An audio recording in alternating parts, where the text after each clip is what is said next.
sebenarnya begini, makanan itu mau untuk kelas apa namanya masyarakat, katakan lapisan bawah, menengah, atas itu syaratnya satu, harus aman, ya, harus aman. Nah, kalau yang namanya boraks memang sebagai pengawet yang dilarang, ya, karena artinya standarnya itu nol. Standar nol itu gini, kalau ada kadarnya sampai ditemukan saja itu tidak boleh, ya.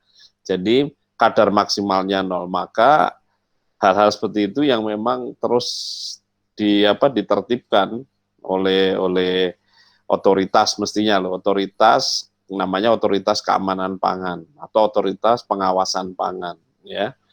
Nah, di Indonesia kalau problemnya begini, di Indonesia kalau produknya itu produk industri, ya, itu yang mengawasi adalah Badan Pengawasan Obat dan Makanan, Badan POM, ya, BPOM.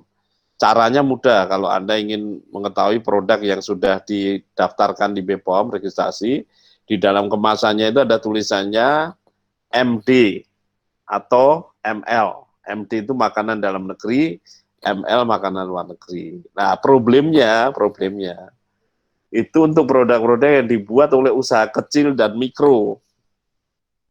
Itu yang mengawasi adalah pemerintah kota melalui kalau kota-kota seperti Kota Semarang yang sudah punya Dinas Ketahanan Pangan, yang melalui Dinas Ketahanan Pangan bekerja sama dengan Dinas Kesehatan. Jadi problemnya memang betul Anda mengatakan, karena pengusaha mikro kan mencari yang murah, gitu kan, mencari yang murah. Tetapi justru sekarang ini mestinya tidak boleh, maka dinas-dinas di kota itu yang harus menjalankan. Jadi antara ideal dengan realita itu berbeda, ya.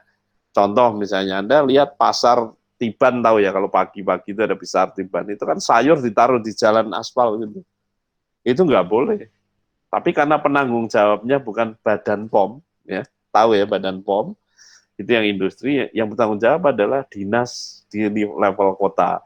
Nah, kalau sejauh yang saya tahu, mereka sedang menata kapasitas sekarang, sedang memperkuat kapasitasnya. Jadi kalau kembali ke borax tadi, ya harus cari alternatifnya, ya, pengawet alternatif. Itu sesuatu yang makin lama harus dikikis. Jadi kalau kita masih berkutat dengan formalin, mungkin sering dengar ya cerita ayam dicelup formalin, nah, itu ciri dari sistem pengawasan pangan di negara yang masih miskin. Nah, kalau Indonesia sedang bergerak meninggalkan kemiskinan, maka dia harus masuk ke bahan-bahan pengawet yang lebih baik, dan itu syaratnya satu aja, pengawasan yang ketat, ya. Nah, kalau tadi Prof. Budi kan mengatakan alternatif, sebenarnya alternatifnya selain borax yang lebih aman dan mungkin mendekati harganya seperti borax itu ada nggak ya kira-kira? Ya, ada beberapa jenis yang bisa digunakan, ya. Tetapi kan persoalannya selisih harganya itu meskipun agak besar selisih harganya, tetapi sebenarnya penggunaannya itu kan sedikit. Penggunaannya sedikit. Jadi mesti dipakai bahan-bahan pengawet yang lain. Itu biasanya kelompok yang namanya kelompok asam organik, ya. Kayak propionat, ya, yang gitu-gitu, pokoknya wilayahnya kelompok-kelompok asam organik itu bisa dipakai. Ya, sekali lagi, biasanya cari jalan pintas, yang penting murah, gampang gitu. Nah, pengawet itu penggunaannya sedikit. Cuman biasanya nggak mau yang beli yang bagus gitu. Ya, sebenarnya hanya perlu penyuluhan sebenarnya.